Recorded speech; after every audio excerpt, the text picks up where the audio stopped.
What is up, everybody? Welcome to Friday night, Black Friday it is, but no discounts tonight on this show. We're gonna have a blast. You know, how's everybody doing tonight? How's everybody in the house?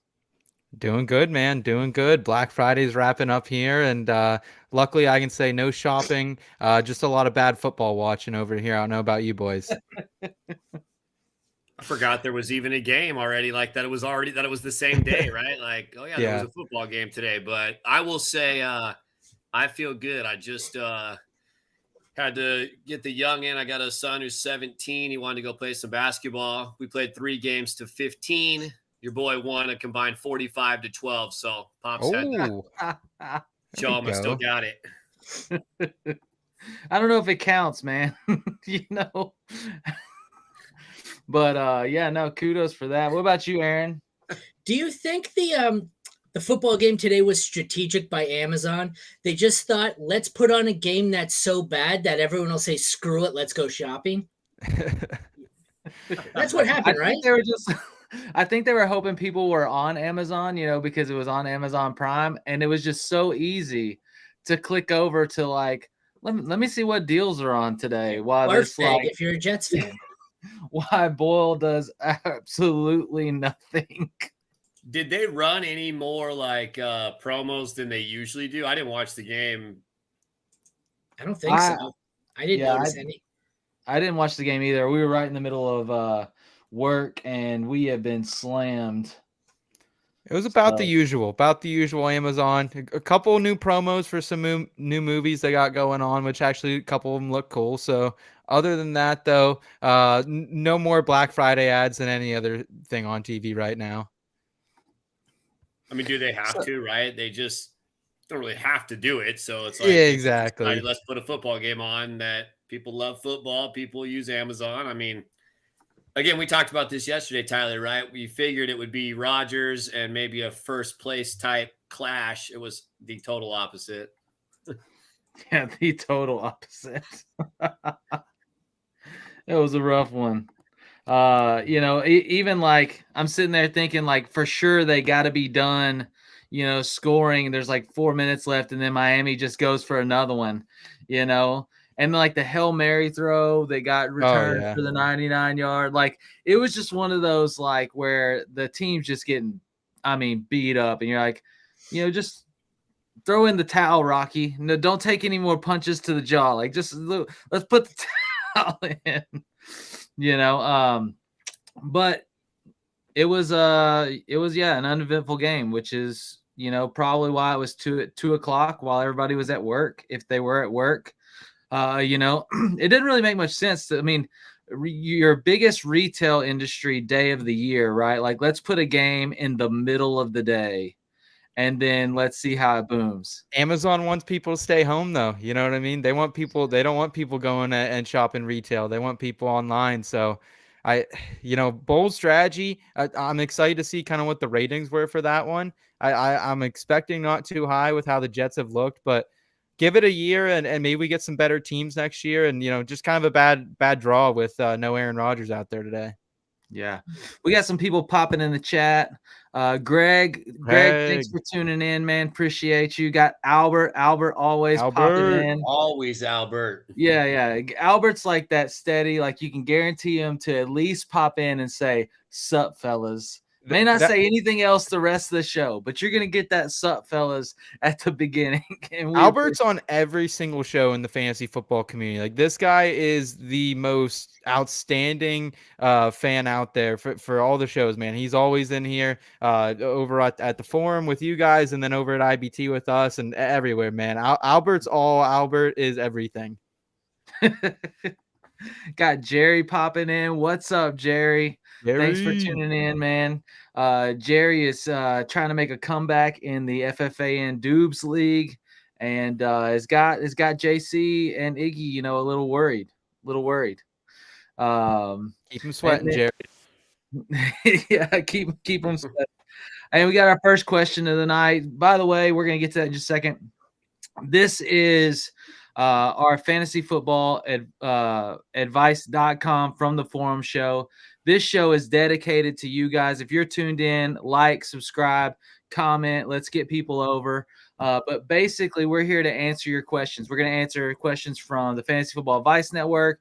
We're going to answer your questions live in the chat. I got 3 elite gurus with me representing several different places. And, no, Seth, I'm talking about you. Aaron, I'm talking about you. Evan, the props king, I'm talking about you too, man. We're going to have a good time tonight. So don't worry about dropping the doozies.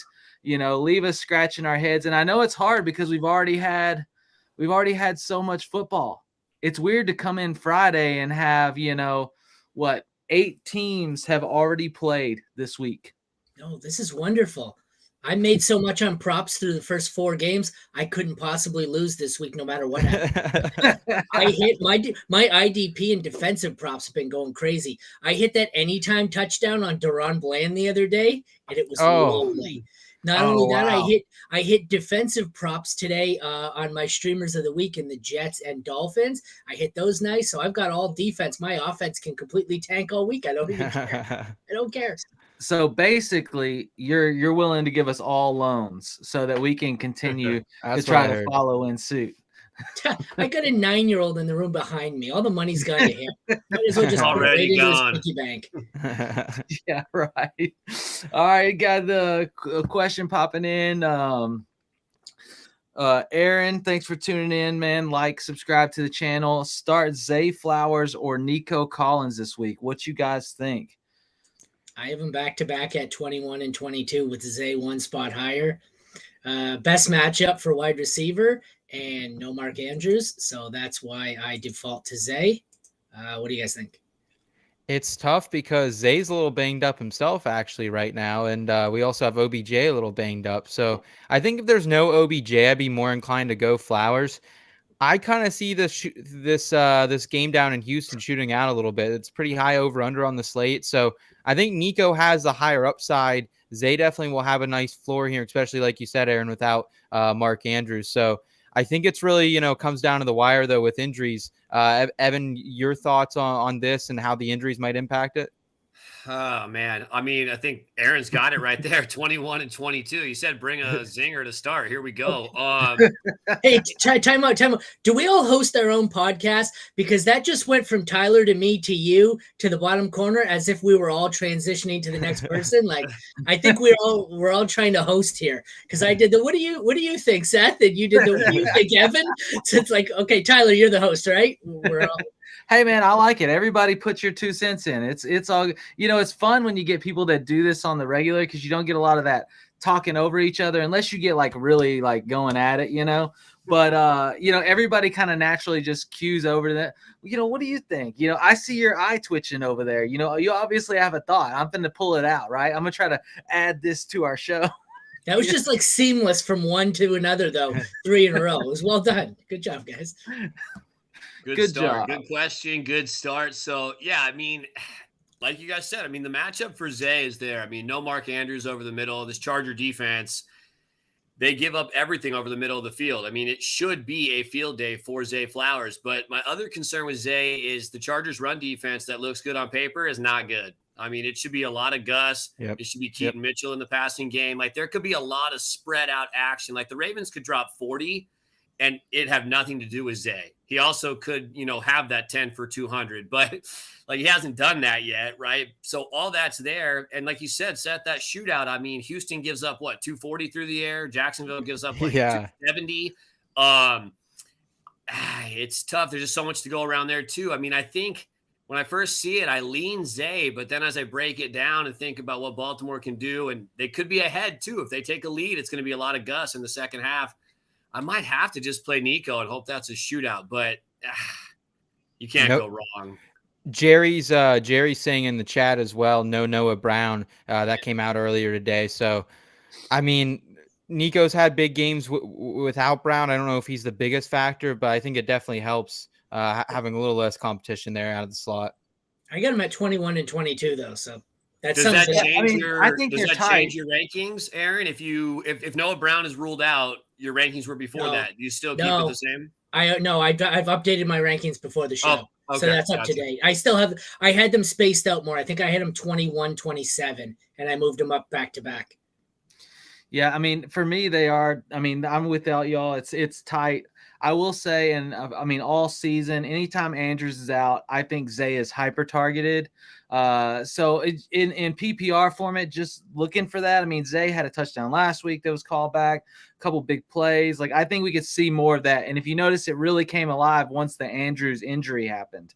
And so if we see that kind of target share, I think it could be really good. I do also like Nico though, because freaking Houston has to throw the ball. I mean, Singletary's getting it done, but I mean, if they actually play Singletary, if they scheme for him at all, he's done, and that means it's got to go air yards. So,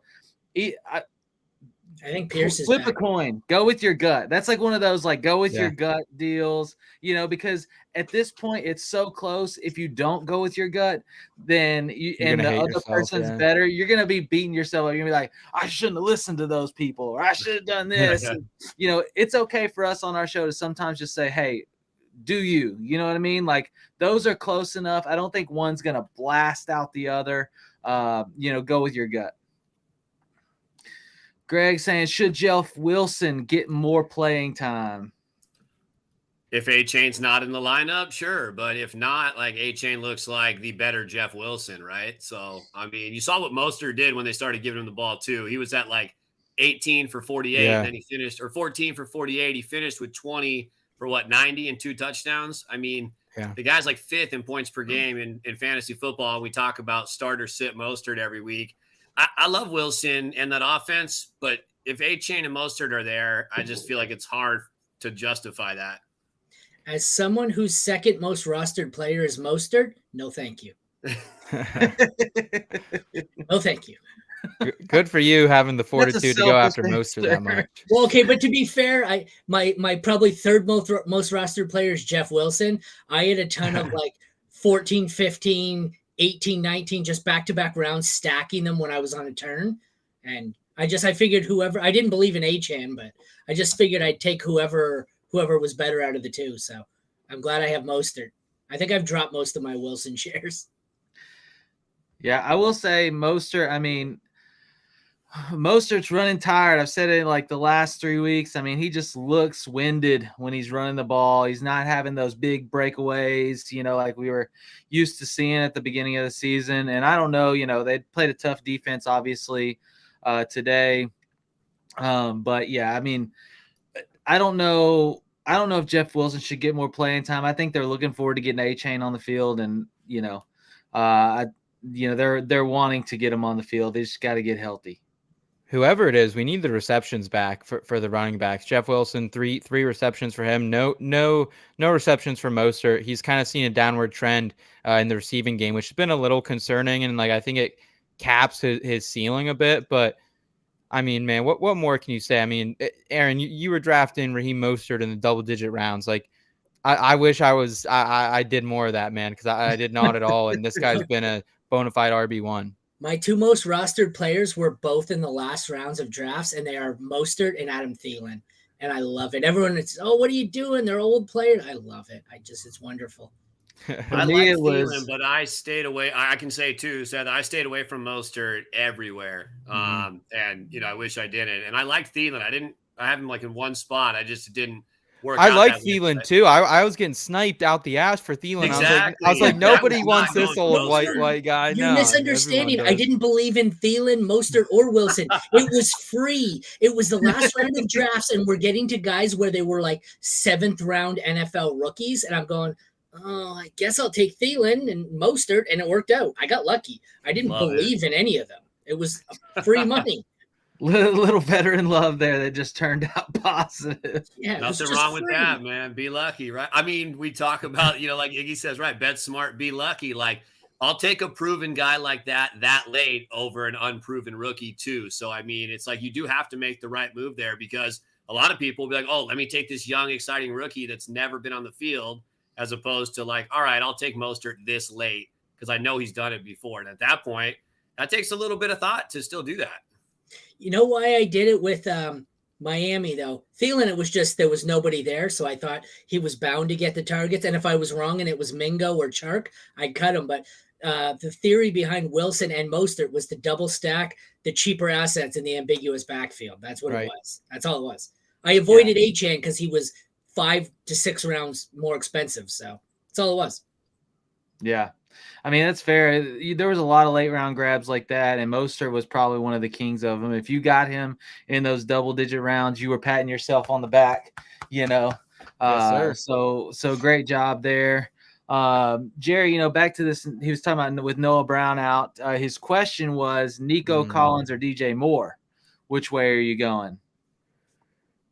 You know, I really like Justin Fields on this Monday night matchup. I know the Vikings, I've kind of been high horsing a little bit how much I like this defense from Minnesota. They've really improved. A lot of that's kind of against the run, though. And they've kind of been susceptible a little bit to these mobile quarterbacks, to the higher end quarterbacks. Mahomes had a QB one game against him. So did Jalen Hurts. So did Justin Herbert. So I think there is some upside for Justin Fields. I think it's a little bit more with his legs, actually. That's kind of where he's been burning people lately. So I think DJ Moore has some intrigue here, especially, you know, I always kind of like holding that out until the Monday night guy. That you know, maybe that's just a little bit of, you know, buyer's belief. But like stress. Yeah, they're really close to me at this point in the week with all the games being played. I have them at 14 and 15. DJ Moore's ahead by a little bit. So I think I'd play DJ Moore. But, I mean, dude, if I can get both of them in my lineup, I'm doing everything I can. Yeah, I mean, that's pretty fair. What are you thinking, Evan? Yeah, I pretty much echo everything Seth just said. And not that I don't have much to say on it, but it's more for me. Fields likes throwing to Moore. He was doing it before he went out. Fields is throwing the ball better than he has. I know he was injured, but he's got a better completion percentage. His down the field rate is much better. The fact that he can extend the play. Minnesota's run defense is good. Pass defense better than last year, but that doesn't take much. They were 31st most of the entire year last year. They're still mid-20s, I think, to low 20s. So they give up the plays. Moore's going to get the targets. I mean, I like Fields to Moore this week a lot. And even though I like Nico, I'm not overthinking it. It's Moore for me. Any difference, Aaron? No, I can see you reading stats. No, I am. I have him at 11. He has 8 or more targets in 6 of his last 8. And with the exception of week 2, he has 5 targets in every single game. Like it's 7, 6, 9, 10, 8, 9, like the whole, it's more for sure. I have him at, what did I say, 11, 12, 11? Yeah, I mean, that's 10 places above Nico, according to what you said earlier, or sorry, 11 places above Nico, right? Yes. So that's a big separation. I like it. I mean, DJ Moore's obviously echoing. I mean, we don't even have to say anything else. He's Fields like comfort blanket, and the more that they continue to ramp that up, the better. You know, I actually like Chicago to try to get an upset in this game. So it'll definitely be interesting to see how that plays out. But I'm in on DJ Moore as well. Let's see. Got Tingley popping in. Hey, yo. Sorry, I just wanted to try that. Asked this question earlier with Seth. So, Seth, you've already got a leg up on us on your answer here. So we're gonna hold you out for a minute. Full PPR, pick 2. Puka, Dell, Devonta Smith, then flex Pacheco or the wide receiver not picked. Yeah, that's a great question.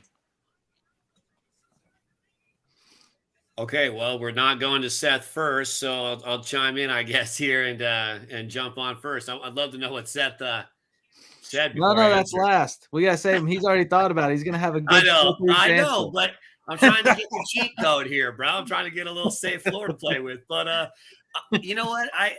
I like Pacheco. I do. I think he's a great player. I mean, the Raiders' defense, I think, though, has been pretty good overall. I mean, even as a team, you take out Pittsburgh and Miami where they could have won those games, they're in a totally different spot. I like Puka. We talked about him and Kupp the other night. I know Kupp is coming back, but that Arizona defense has been giving up some yards recently to receivers. Overall, they've been good. You saw what Devonta Smith can do. For me, Tank is in there no matter what in that matchup. I mean, talking about liking Nico, I love Tank. High scoring affair. He went up for 150 the first game against them. So Tank's in there for me. I think I'm gonna have to go. I mean, Pacheco hasn't really gotten the passes. I think I got to go the first 3 guys and leave Pacheco out. Aaron? I'm sitting Smith. I have them overall in my flex rankings. Who was it? We got Puka 23, Dell 26, Pacheco 30, and then Smith at 40. I can't sit Pacheco in that matchup. Mm-hmm. All 3 of the receivers, Dell has the worst matchup. None of them are really bad. I think for me it was between sitting Dell and Smith, and I'm going to sit Smith. Actually, sorry, Yeah. I'm looking now. Smith, it does have the worst matchup, so if that makes it easier. It's Smith. Yeah, for me, I was thinking the same thing right there with you. It was Devonta Smith, and I'm going to tell you why. Devonta Smith has been this season the epitome of like boom or bust. Like, and I mean like either big boom or huge bust. Last week, great game. And so like if I'm looking for consistent floor but also high upside, I mean Dale's killing it in targets. Stroud's looking at him a lot. He's getting open. Puka. Stafford back. We saw him get highlighted a lot. We still don't know what's going on with Cup or if he's going to be limited. We saw him go out of that game last week. And then, man, Pacheco, I do agree with Evan a little bit. The Raiders have been sneaky. Like Spillane has been a good DFS go for me. Or like not DFS, but like IDP. IDP prop like player. He's consistent all over the field, and but Pacheco runs angry enough, and like I just think that he could get a touchdown. I think he could have several. He could average 6 yards a carry in this game because he's going to get through the front 4. It's going to take linebackers and DBs to bring one. To bring him down. Let's see. Yeah, if he doesn't get in the end zone the last 2 weeks, Pacheco's had 89 yards on 19 carries, 66 on 16 carries with only 1 catch. So that touchdown. But with that being said, I would sit Smith out of those 3 receivers. I do agree with that. Just kind of feel like that gut feeling. We saw what A.J. Brown had been doing. It seems like it's kind of Devontae's time. But I'm not mad at sitting Devontae and playing Pacheco at all. So, Seth, what were you saying about it? Yeah, so I was actually on the other side of this coin. I was starting Devonta Smith, excuse me, and going with Tank Dell, of course, kind of the auto start. Like Aaron, I can't sit Pacheco in this matchup. I think if he has a smash spot, it is here against the Las Vegas Raiders. For me, Smith, I think really when you look at it, like he's still the wide receiver 23 on a points per game basis. He hasn't had the high ceiling games we've seen from Puka Nacua, but right now, 3 straight games of 14 plus PPR points. It's a funnel now to AJ Brown and to Devonta Smith with no Dallas Goedert. So I think that's like very intriguing right there. And Smith, listen, man, I mean, he's been very consistent when he gets the targets, averaging 1.99 fantasy points per target. Like that's 26 among wide receivers. So like, I think if the targets are there, he's going to have a big day.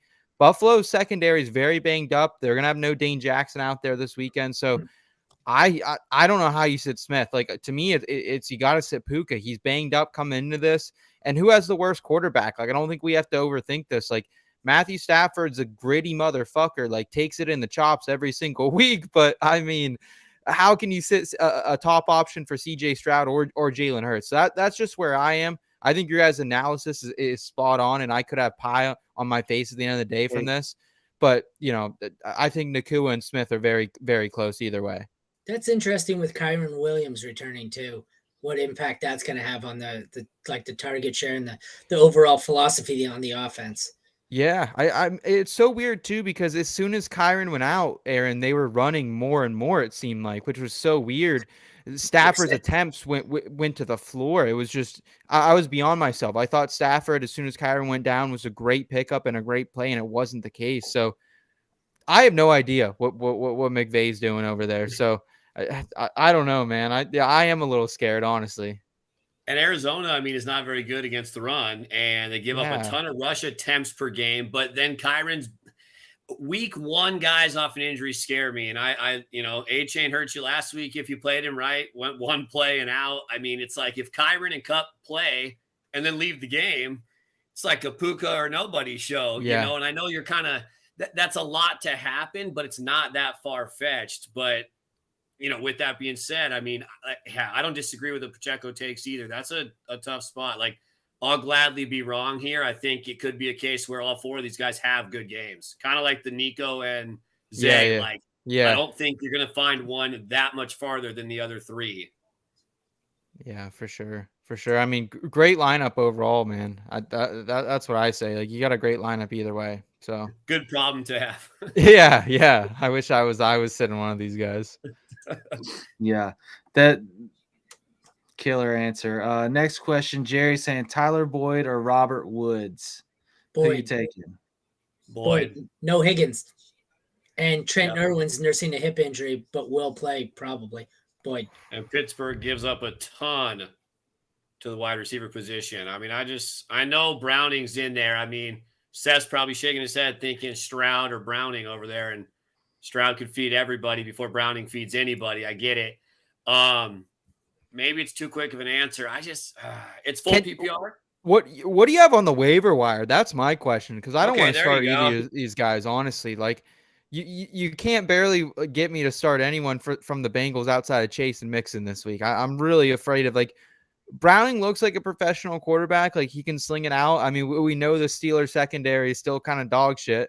So I'm about it. Like, it's not the worst thing to do. I don't want to start Robert Woods. It probably is Boyd, but, like, what else do you have out there that you can maybe grab? Anything? Want to know, Jerry? I like that question. Also, Tyler, I think we missed a question from our guy Brennan. Did I miss it? Let's see. Okay. I only say it because it's about my favorite player, but well, it like reset for me, so I'll get that. Thoughts on Breece Hall? Yeah, there we go. So I don't know how you guys feel, but I mean, I'm a Breece Hall stan till the end of time, but I'm starting to get a little nervous, honestly. Like just a little nervous that maybe the upside isn't what we thought it was going to be with a team that scored 10 touchdowns through 11 games. I'm a little nervous about that. The passing work's been there, 7 receptions again today. Like, that's all that's been keeping him alive. It's crazy. We haven't seen the explosive runs lately. We haven't really seen a lot of big plays outside that screen pass that went to the house a couple weeks ago. So, I mean, he's still a locked and loaded RB1, but I don't think the ceiling's there for a top 3 running back like we maybe thought it was there a month ago in this offense. How are you guys feeling about it? I'm feeling like ADHD just set in. I got my kid a fancy computer with a fancy mouse, and I said, "Oh, I wonder what this button does." You know what the button does? It shuts the entire computer down on me, and then you lose me in the stream. That's what happens. That was me going, "Ooh, what's that button do?" So sorry about that. I'm back. Yeah. So thoughts on Breece Hall is the question. Thoughts on Breece Hall? Tim Boyle's his quarterback. Yeah. I think anytime you get that kind of dynamic where you have like a good running back and no quarterback, right? What do you get? You get, Zeke 2 years ago facing 8 in the box every freaking game. Yeah. And it's just hard to get up numbers. It's hard to keep that going. And so, I think he's a good back. I was encouraged by the passing game work he got today. He did get some targets. I don't know if that's just because Bull couldn't get it downfield or what, but that was encouraging for him to still get targets. But yeah, it's a tough play until they get a quarterback. I thought honestly Boyle looked pretty decent in what he was doing today. Like, nobody behind this offensive line is going to succeed. Even if Aaron Rodgers was out there right now, like, it would be better. It would be better 100%, but it's probably closer to what Aaron Rodgers was a season ago rather than the MVP seasons we saw in 20 and 2021. So, I mean, dude, you can't go through 13 offensive linemen and think it's going to be a comparable team. Like, it's sad, man. Becton went down last week too. I'm a little worried, but I think the floor is there. Like, if he can give me 5-6 targets a game, I'll take it. Evan, do you have him as kind of a low end RB1 at this point with a little more upside, maybe? I don't have him with a little more upside just because the running game is not there. And you nailed it. I was going to say the same thing, Seth. This offensive line last year was awful. And it might be a little better this year, but now it's banged up on top of that. Yeah. When Rodgers came over, I was not a big like, oh, Jets gung ho guy. I still felt like with Green Bay had a great offensive line, and Rodgers kind of struggled last season. I know he was hurt. And so I know Brees had some explosive runs last year, but through the course of a season, running behind a bad offensive line, no matter who your quarterback is very hard. And this guy has only rushed for more than 56 yards one time in the last, 10 weeks? But if you're going to give me 5, 6, 7 catches a game, like running backs don't get that. Like, look at the position, right? We're talking about Mostert top 5. We're talking about Kyron coming out of nowhere, where the position is very weak. So he's still that low-end RB1. If they can fix that offensive line, like we're talking, dynasty, like you start giving me 70, 80 yards a game on the ground, plus those targets, he's going to be the guy that we drafted him to be. Yeah. But until that happens, I think you just have to understand, like, this is what he is. Maybe 50 yards on the ground, 5 catches. You hope he breaks one and finds the end zone. Yep. I think you're hoping for that no matter who they play, no matter what the game script is. And that's just what it is. But not 9 targets, 7 receptions, and he still only put up 12 half PPR points. I think he's now touchdown dependent. Like he won't kill you if he doesn't score, but he's only useful if he scores. That's still double digits, though. Everybody was living off those gives like in the beginning of the season. Like, in the running back world we live in, a double digit outing is, especially if PPR, you got to remember that's going to be 4 more points above that. So you're talking about mid-teens. Killing you, but it's not winning you anything. No, it's but just understanding what he is now as opposed to what we drafted him as and what we expected. Like, that's just the reality of it. Yeah, I mean, I like the consistent. I like that consistent floor. You know what I mean? Like, if him or Javonte Williams, you probably want Brees. Like, you want Javonte had an 8 or 9 point game. Like, that's Javonte is 6 to 9 points. That's his floor. You know what I mean? Like, you got I don't know. He's just in that middle tier of running backs, and that's the expectation. Go ahead, Seth.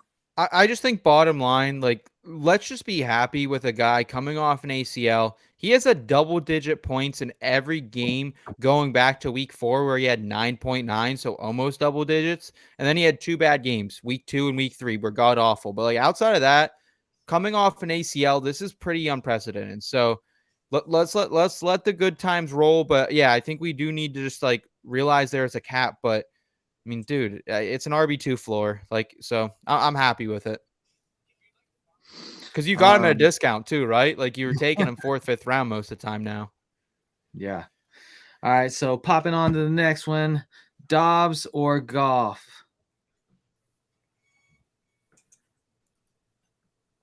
I'm a little worried about Dobbs this week. Well, he already started. Who's he dropping? Who's he dropping? Okay. I'm dropping Dobbs. Hey, guys, I'm going to need y'all to roll with this thing for a second. All good, bro. I've got to go downstairs. I'll be right back. Yep. Yeah, so looking at Dobbs this week specifically, guys, I don't know how you are, but I don't love Dobbs right against the Chicago Bears defense. They've kind of been a little bit better since Sweat came into the picture, I think. Bottom 8 matchup over the last 2 weeks, that's been playing Goff and Bryce Young, so I don't love that. You guys have any thoughts long-term on Dobbs? Because I think Goff is just so hard to drop. Well, I think if you look at it, they both have similar schedule, with the exception, like they both have Cincy in there. It looks like they both, because they're in the same division. The only difference is in championship weekend, Goff gets the Cowboys as opposed to the Packers for Dobbs. But I always prefer to drop Dobbs in this situation because Dobbs seems to have 1 or 2 good games with Tennessee and then comes back down to earth. 1 or 2 good games with Arizona. Yeah. Like, he seems to have this 2 to 4 game window, and then teams catch on to what he's doing and he falls off the face of the earth. Whereas I know with Goff, I'm going to get low end 1, high end 2 production. I believe in that. And the Lions are going to have more to play for. I don't know how long the Vikings are going to be in this. So, but like I said, that week 17, if the Lions have something wrapped up and they're playing the Cowboys, that's scary, but I guess deal with that when you get to the championship. I think with Dobbs, I think the tough part too is, Evan, that we've seen 5 straight games with a rushing touchdown. Like, is that sustainable for this guy? Like, I mean, dude's got some motors in those legs. Like, he is a great rusher, as we were seeing. but that feels a little bit inflated for him. I think it is inflated, but I think if his name was Lamar Jackson or Justin Fields, we probably wouldn't ask that. We would just kind of be like, there's a great chance he's going to score. And maybe that's the case. I'm not saying he's those players or that talent, but maybe that is just something he brings to the table. And the Vikings, look, they're getting wide receiver 1 back, right? Too. I mean, they're getting Jetta back. Hopefully, right? Not this week, probably, but the rest of the season. They're on bye next week too. And they've got Detroit has Denver the first week of the fantasy playoffs too, whose secondary has looked a lot better. I don't know if that's in Detroit or at Denver, but if that's at Denver, I really don't like it for Goff. It's hard with the weapons that Goff has, but when I look overall at the rest of the season schedule, I really think Dobbs has a little bit safer, and his playoff matchups are a little better. Like Green Bay, the last week is tough. It's tough for me. Goff's been so good up to the last 2 weeks. Yeah, man. I think honestly, if it was my team, I'd probably I don't know if I could pull the trigger and drop Goff, but I do understand if somebody is giving this argument I'm giving of why Dobbs can be that guy rest of the season. It's in Detroit, not Denver. But the question I want to know is, what's with Goff the last 2 games? 3 picks in one game, 3 fumbles in the next. That's got to be an anomaly, right? He can't continue on with that. And that's what's weighed him down the last 2 weeks. I think it's interesting because you look long term. I don't know if Justin Jefferson helps Dobbs that much. I know that maybe is a ludicrous statement to say, but sometimes you add these alpha wide receivers, these quarterbacks who are kind of just demanding the targets, and it's you know what I mean. It kind of can shake up the offense in a negative way when you bring in an alpha to a guy who's been spreading around a little bit.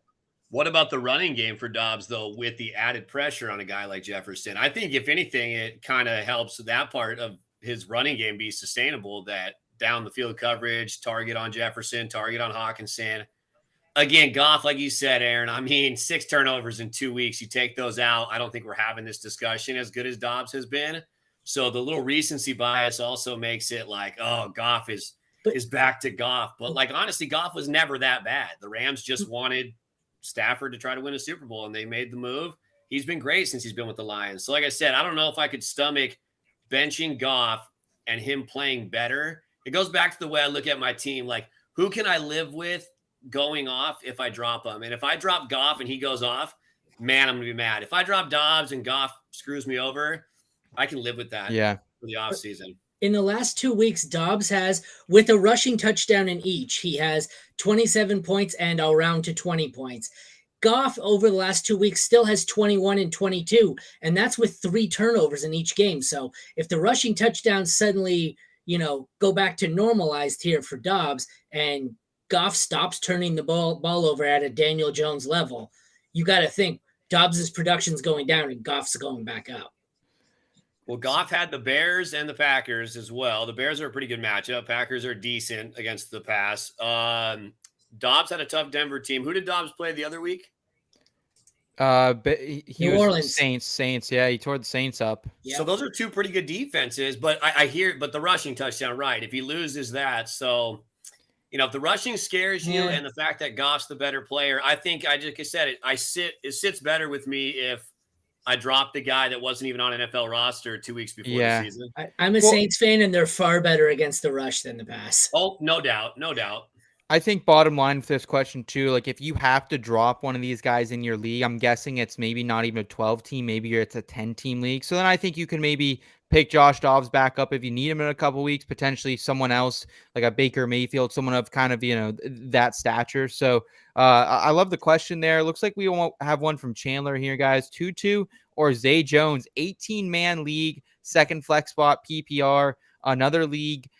Flex Terry, Kyron Connor, Amari. Okay, let's start with the first one. Tutu or Zay Jones. Evan, your thoughts on this? And also, do you play in any 18-man leagues? Because I don't. 16 was the highest I've done this season, but I would love to get in some of these 18 or I've even heard of 32. That sounds fun as hell as well. It's not. No, I don't.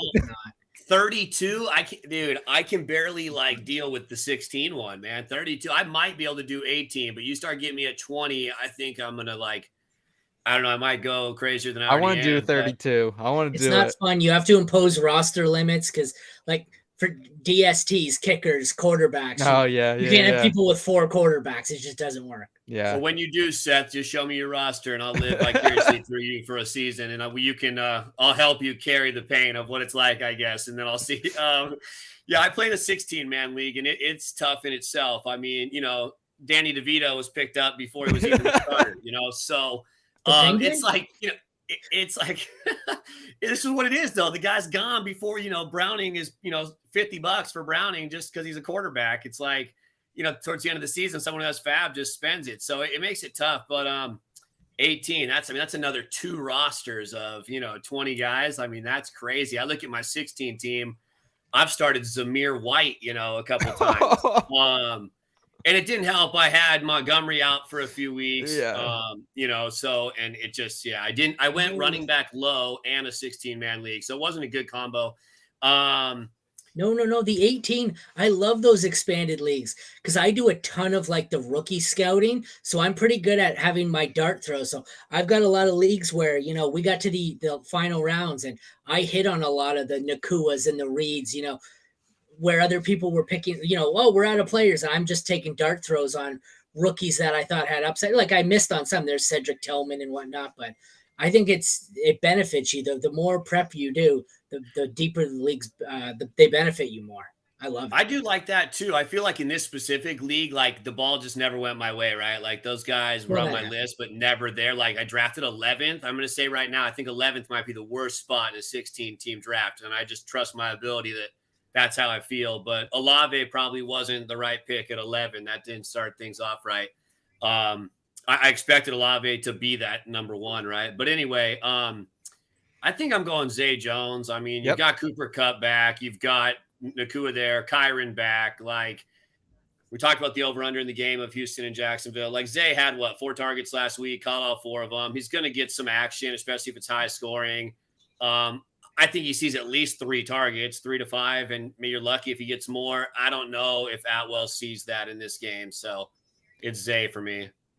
When in doubt, I feel like in games like these, I like to go with the wide receivers attached to teams that are playing in high total games.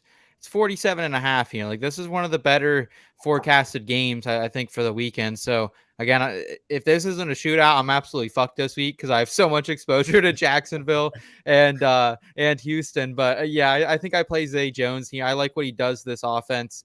How do you feel about it, Aaron? Because I don't think I can stomach Tutu Atwell in the current situation. I'm going with Tutu. What?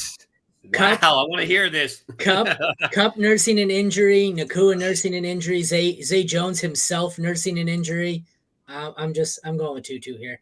I just think there's more. I don't think there's a whole lot of upside on either, but I think there's more chance that the dominoes fall and Tutu's left as the only healthy Ram, as opposed to Zay, I also don't ever like taking the guy who's going into the game injured, as opposed to, if they're in different levels, but you got 2 guys who are both, one's healthy, one's not, and they're in the same range for me. Give me the healthy guy. Looks like Craig's saying in the chat we got Zay Jones out, actually. So I have him listed as doubtful, but not out. I don't think he's officially out. This guy can't catch a freaking break. What's going on with Zay Jones? Right? Didn't he just cop a charge too? Like not that long ago. Charge came back. He had 4 targets for 4 catches. Looked good. I mean, now he's out. I mean, that's crazy. Yeah. Well, I guess it's Tutu then. Yeah, Craig was even trying to tell us a couple minutes before that. We appreciate you, Craig. Looks like we got Wendy in the chat tonight. What's up, Wendy? Good to see you on a Friday. Hope you're doing good out there.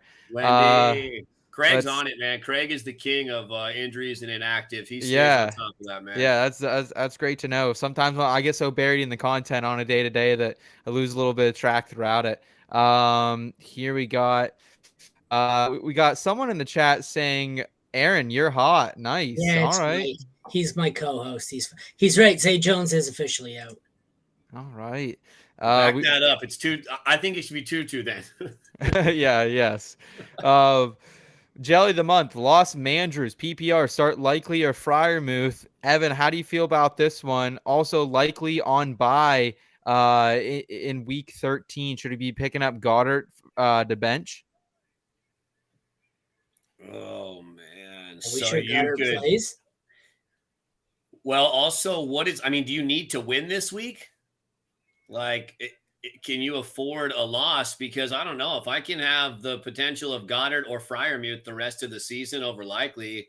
I like that. I mean, I know Freiermuth came back and then left again, but Goddard's a beast. I'm not on the Likely train. I think there's too many mouths to be fed there. I just don't think he gets that involved. I don't like his playoff schedule or rest of season schedule. He's got the Jags and the Niners late in the season. So I would just, I mean, if you need to win, you might have to play Likely, you know what I mean? But if not, I think I'm picking up Goddard and I'll roll with Freiermuth in a good matchup too. Cincinnati's not good against tight ends. Give me Freiermuth and pick up Goddard if you're able to do that. But if you need a safe play, Likely's going to get some action in this Charger defense that gives up stuff over the middle, but they haven't been that bad to tight ends. Surprisingly, it kind of doesn't make sense, but it's been the running backs and the wide receivers like Amon-Ra, Jaden Reed, probably Zay this week. Those are the guys over the middle that hurt them. Jelly, I would love to know, like, what position are you in your league? What's your record? What's the playoff shaking out for you? Because, Aaron, I think you kind of nailed it there. Like, Goddard is absolutely a pickup here, I think, down the stretch if you are competing for a championship. Likely, I love him this week, but I think Muth might have some better value long term. The issue with Muth is, like, we have no idea what it's going to be like in Pittsburgh. We got a different guy running the plays than calling the offense. Like, it's going to be different. It's going to be a lot different. So with that being said, Aaron, what do you advise Jelly the month to do here at tight end? The answer is easy for this week and long term. Don't take any of them. Add Taysom Hill. Look at that schedule. Taysom Hill. I guarantee he's available in this league. Take Taysom Hill. For this week, though, if you don't want to go with that route, I prefer Freiermuth slightly. They're fourth and fifth best matchup, so the matchup doesn't change anything for me. I'm just not too sure how involved Likely is. At least I know Freiermuth is going to be involved. That offense may suck. Goddard worries me. I don't know. Is Goddard even going to be back next week? We don't know.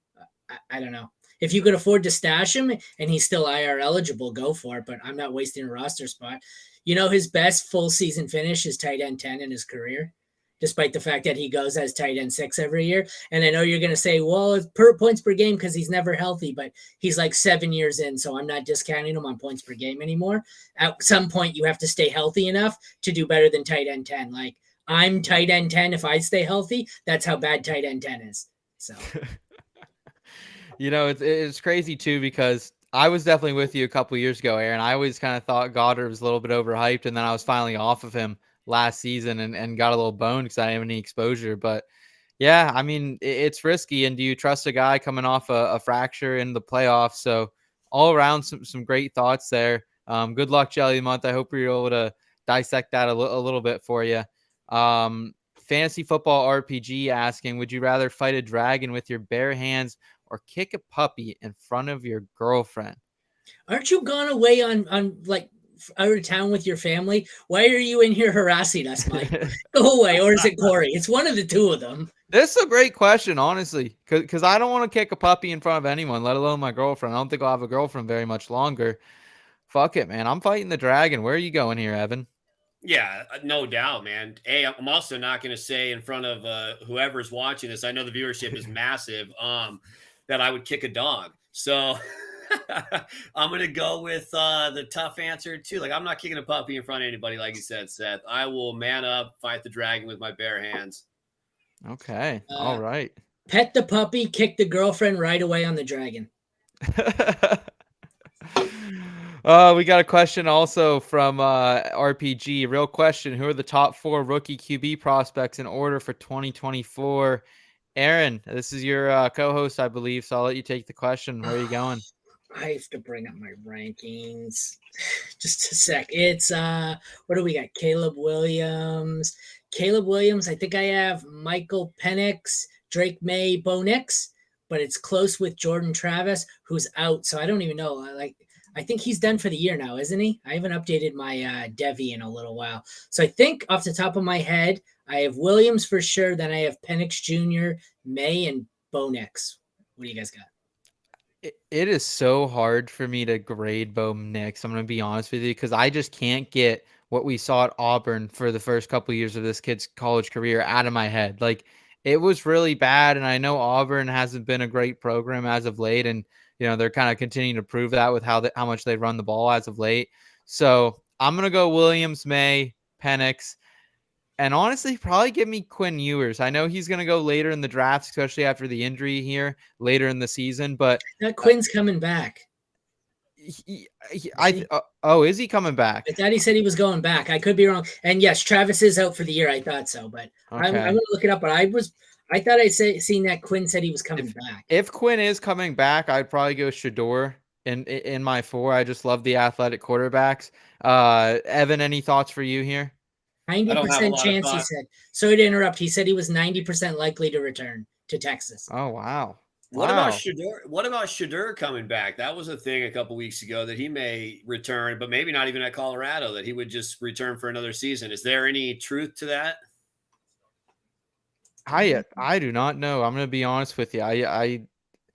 We're hearing kind of a lot of rumors, I feel like, about Prime in general, and could he leave Colorado after a year? So a lot up in the air. It's safe to say we know who's coming out this year, at least at the top of the board. We know it'll be Williams, May, and Nix. And I mean, how old is fucking Nix at this point, man? He's got to be what, like 25 at least? He's older than hell. Like, this guy's been in college football longer than I've been talking on podcasts, which has been way too long. And I don't know how I even got canceled yet. Oh, that's awesome. Yeah, I would say, I mean, I really don't look at the college guys other than knowing who they are until, we get a lot closer to our drafts and dynasty. So, other than knowing they're all great players, I mean, and, Caleb Williams, I mean, I think whatever USC has done this season, like, you look at what he's done prior to this, like, I'm not looking at regression. I think you got to take him number 1, but, I know May, Nix, Penix have all played well. So I'll defer to you guys for now on that one. And when we get closer to the draft, I'll have a little different opinion, maybe, or maybe the exact same, but I'll have a better analysis of it. Yeah, I had Bo Nix at number 1 going into the season. Whoa! I still don't think it's as crazy as everyone made it out to be, but I don't know. I think they're all closer. I don't think it's necessarily that Caleb Williams is worse. I think it's that Bo Nix and Penix are better than people give them credit for. Mm-hmm. I can see that. Yeah, it's kind of like Stroud, right? I mean, everybody wanted the athleticism, and I think Stroud was the proven number 1 all along, in my opinion. And I feel like people just kind of pushed him aside because he was like the safer option. Like, give me Anthony Richardson so I don't miss out on the best thing ever, possibly. I don't know. I'm not a big fan of that. I'll take a guy like Stroud who's shown me he can do it. Yeah, it's crazy too. I remember, I got Stroud, man, in some rookie super flex drafts, like 107, 108. He just kept falling. And so I think we could see another quarterback potentially like that this season. And it's a great class of them. JJ McCarthy getting his name thrown around in the chat. I like JJ McCarthy, man. He's a really tough one for me to evaluate with just the talent around him in Michigan, I feel like. I'm jaded. I'm a diehard Michigan fan. I'm in the area. I'm right across the border from Detroit. Okay. I'm just jaded with any offensive weapons that Jim Harbaugh ruins. They always look so much worse. So, yeah, I think he could be good, but has Jim Harbaugh done so much damage that he's not salvageable? I don't know. Oh, here comes Greg with a comment. I'm sure if he's in here, he's the Michigan man. Greg, if you're in here, I want a JJ McCarthy take in the comments, please. Let's go. Yeah, they're saying Coach Craig is saying he thinks McCarthy should go back for a year. I'm with you on that one, Craig. And Greg's saying he won't. Michigan. Yeah, he's got the 5-star coming in, so. It'll be tough. I think this is honestly going to be one of the most fun rookie classes in a long time, with just all the talent at the top of the board, especially at the quarterback position there. Is McCarthy going to want to come back? You've got to assume Harbaugh's not back next year, whether he's suspended or sounds like he's going to the NFL. I would bet he leaves one way. He's not going to go back and be suspended or deal with any of that. I think he's gone somewhere. Yeah. Looking for any more questions we might have in here. Just we'll round this out, guys. Is there anyone kind of on the borderline of a start sit this week that you guys are like really jonesing to get in your lineup or get out of your lineups? Aaron, we can start with you. Anyone that you just think like be trepidatious of, or like he's on the borderline, but let's full fucking send it here? No, the question for me likely was a good one there. He's one where the matchup and like the lack of target competition had me thinking he's a decent tight end one, but the more I look at him, the more I don't. Is it just me, or is it a really weird week? My whole process is off because we've got 4 games that are done, so I'm all over the place here. So I'm a bit scatterbrained, so I don't really have much for you yet. Okay, all right. Anything for you, Evan? I mean, to piggyback on that, like I said, I don't like Likely. I think there's better options. But Kyren is one for me, back to just kind of the injury. I mean, the position at running back is tough. The matchup is there, but somebody coming off of injury, like Freeman has done okay. They can throw the ball. Like, I'm a little trepidatious of Kyren just not getting enough work. Like, I like Kyren. I have Kyren all over. I bought into Kyren at the end of last year and early this year. Was never an Akers fan. And I like that. One I got right, as there's a long list of ones I got wrong, as we know. But, week 1 after injury just scares me. The problem is, who do you have besides Kyren? My other guy was Garrett Wilson. We talked about him last night. Kind of who do you play over him and who do you not play over him? I did leave him in all 3 of the lineups I have him. I just felt like, congrats. Of course, halfway through the third quarter at work, looking at my phone, he had like 3.3. It was not congratulations, but like I tell my 17-year-old, relax, buddy. Even keel till the game's over. It only takes 1 to go from 3 to 17. So it worked out. I left Amari Cooper on the bench, and there we go. That matchup for Kyren, though, man. I know, and Arizona gives up like 17 rush attempts a game, but what if they just ease him back in because they can just run Freeman into the ground, But someone said it earlier. I hate playing these guys in their first game back from excuse me, my voice is going like I told you it would. First game back from long injuries, but I had one for you. Demario Douglas in this matchup. Pop Douglas, the Patriots. I've got him in as a wide receiver 3. I don't mind him, and I'm not sure why I'm so high on him. We talked about him last night too. Tyler, you want to chime in on that? 3 wide receiver 3 on the week. That's you're braver than I am. I'm if I'm putting Pop Douglas in my lineup, I'm not a wide receiver 3, not the wide receiver 3. Oh, I've got him at like Jesus 31. Christ. I'm sitting here. I'm like, no, I'm like, man, dude, you and Pop Douglas must have hung out over the weekend. Like that man fed you had a couple beers, rolled a couple doobies. He's like, hey man, look, they're going 31, not 3. I'm going off this week, dude. Put me in. I was like, man, you got some faith in Pop. I mean, I probably okay. The targets have been there, like we're still waiting to really see him do something. I'm more worried about the quarterback play, and what the heck they're going to do. Targets, man. I'll play anyone against Adoree Jackson, though. I'll say that. I mean, talk about a guy who's looked absolutely dog shit this year. Adoree Jackson. I mean, he makes Deontay Banks on the other side of him look really good, and Deontay Banks has not been good this season. So, I don't mind the Pop Douglas call. I'm not hanging out with him. I'm not putting up a wide receiver 3 on the week, but a wide receiver 3, I think you're locked and loaded there, Aaron. I'll round us out by just throwing out a sleeper I gave out earlier on the IBT podcast about George Pickens. I know it's going to be a little bumpy, possibly. We don't really know what to expect, but the Bengals, I mean, you just look what they've done the last 2 weeks.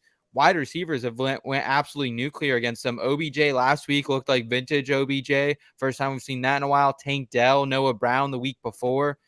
I think that's in the cards for Pickens here. Like, he's still dominator rating 37.5. Like, this guy is when the Steelers offense goes, it goes through George Pickens. So can it go here? I don't know, but averaging 16.3 yards per reception, he only needs a couple and he'll get you there. It's almost like you said with your kid, Evan, like it's not over till it's over.